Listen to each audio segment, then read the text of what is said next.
Šiandien klijuosime grindų plyteles su elastingais klijais Mito C310. Elastingi sienų ir grindų plytelių klijai Mito C310 yra naudojami vidaus ir išorės darbams. Keraminių, akmens masės, klinkerinių ir betoninių apdailinių plytelių, mozaikos, židinio apdailos plytelių, natūralaus akmens, išskyrus marmurą, plytelių klijavimui. Pakuotėje yra 25 kg klijų. Tokio kiekio užtenka išklijuoti apie 6 kvadratinių metrų plotą. Štai turime paruoštą paviršių, švarų, tvirtą, nugruntuotą. Taip pat elastingi plytelių klijai Mito C300 tinka šildomoms grindims. Taip pat klijavimui ant betoninių ir kitokių mineralinių paviršių, ant senų plytelių, taip pat ant konstrukcijų iš gipso kartono, medžio drožlių, cemento plokščių.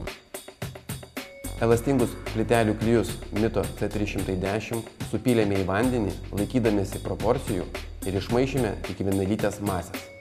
Po 3 minučių mišinį dar kartą permaišome. Vienu kartu klijų mišiniu Mito C310 rekomenduojama padengti pagrindo plotą, kurį galima išklijuoti plytelėmis per 20 minučių. Taip pat klijais negalima užpildyti deformacinių siūlių.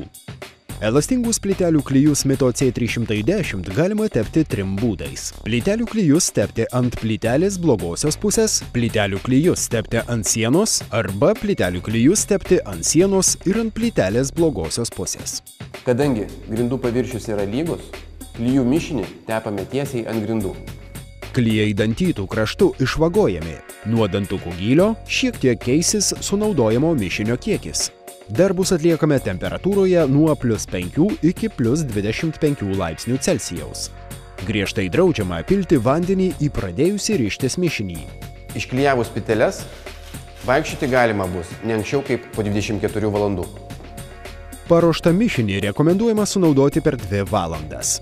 Mišinį sandėliuojame sausose patalpose, originaliose pakuotėse, saugome, kad neperdžiūtų ir nesudrėktų pervežant ir laikant. Tinka naudoti 12 mėnesių nuo pagaminimo datos. Ir štai turime išklijuotas grindis plytelėmis, naudojant elastingus klijus Mito C310.